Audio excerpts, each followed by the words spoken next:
भारत व्यवसाय के पास दो शोरूम थे।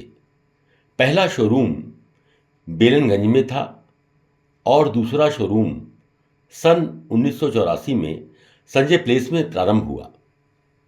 हमारे पास कैलविनेटर रेफ्रिजरेटर की डीलरशिप, क्रिसंस, वीसीआर, वीसीपी, आगरा क्षेत्र का डिस्ट्रीब्यूशन और हॉटलाइन टीवी का आगरा क्षेत्र का डिस्ट्रीब्यूशन था।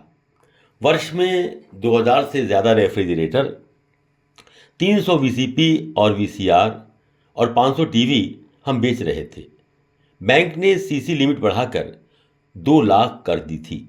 मार्केट में हम अपनी अच्छी पकड़ बना चुके थे।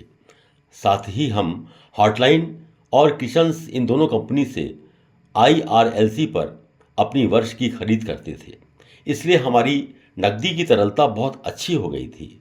हमने इस स्थिति का फायदा उठाकर एक और दुकान संजय प्लेस में मैसर्स फ्रेंड्स बिल्डर्स के यहाँ बुक कर दी। इस जायदाद में ये 900 स्क्वायर फीट और बेसमेंट में 1350 फुट जगह थी। साथ ही मेरा निवेश धीरे धीरे कई कंपनियों के शेयरों में भी बढ़ता गया। टीवी के आने के पश्चात बाजार में नए नए शोरूम खुलने लगे थे। 20 शोरूम खुले। तब रेफ्रिजरेटर कंपनी ने नए नए डीलर बनाने शुरू किए। यहाँ तक कि कैलविनेटर कंपनी ने आगरा में 4 डीलर और बना दिए। कुल मिलाकर आगरा में कैलविनेटर के 6 डीलर काम कर रहे थे। डीलरों में आपस में बेचने की होड़ लग गई थी। हमें अपना मार्केट शेयर कायम रखने के लिए 5 रुपए के मार्जिन पर भी हमने उसे बेचा और मार्केट शेयर कायम रखा। मार्केट में हमारी पकड़ ढीली नहीं हो पाए, इसलिए जितने का 5 डीलर मिलकर बेचते थे, अब भी हमारी बिक्री उनसे ज़्यादा थी। हमने कैलविनेटर के अधिकारियों से बात की और कई मुलाकातों के बाद हमारा नया समझौता हुआ और तय हुआ कि आगरा और फिरोजाबाद के जो डीलर हैं, उनकी बिक्री पर कंपनी हमें 30 रुपये ओवरराइडिंग कमीशन देगी, लेकिन हमें जो कंपनी सप्लाई देगी उसका मूल्य डीलरों के बराबर ही होगा। ये भी हमारे लिए बहुत ही सुखद बात थी, क्योंकि यदि कोई अन्य डीलर खाली 5 रुपये के मार्जिन से बेचता है तो भी हमको 30 रुपये ओवरराइडिंग कमीशन मिलता। अब हम सफलतापूर्वक काम कर रहे थे। इस बीच में क्रिसंस ने अपना सर्विस सेंटर हमारी दुकान के बेसमेंट में खोल दिया था। इससे हमारी वीसीआर और वीसीपी की बिक्री में बढ़ोतरी हुई। कस्टमर ड्यूरेबल्स में शीर्ष स्थान पर थे। उस समय सन 1984 में कैलविनेटर रेफ्रिजरेटर का भारत में मार्केट शेयर 53% था और गोदरेज रेफ्रिजरेटर का शेयर 26% था। गोदरेज के ब्रांच मैनेजर से हमने संपर्क किया और गोदरेज रेफ्रिजरेटर का होल सेल डीलर बनाने का प्रस्ताव दिया।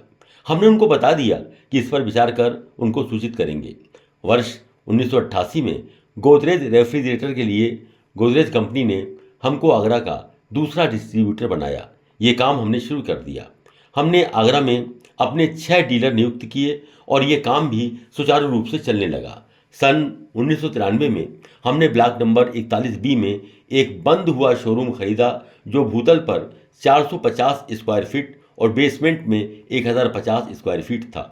मोबाइल फ़ोन में उस समय क्रांति हो रही थी और हमने एक प्रसिद्ध कंपनी वोडाफोन का कार्य लिया और इसके लिए मैंने स्टर्लिंग इंटरप्राइजेज प्राइवेट लिमिटेड के नाम से एक दूसरी कंपनी प्रारंभ की, जिसका सारा कार्यभार मैंने अपने दूसरे पुत्र आलोक अग्रवाल को चलाने के लिए सौंपा।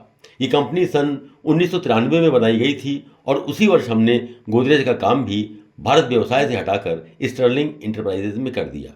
सन 1994 में ब्लॉक 41/4A में 900 वर्ग फुट का हमारा शोरूम तैयार हो गया था, जिसमें बेसमेंट में 1300 स्क्वायर फीट जगह थी। इस शोरूम को हमने सन 1994 में ही पूर्ण रूप से सुसज्जित कराकर कार्य प्रारंभ कर दिया।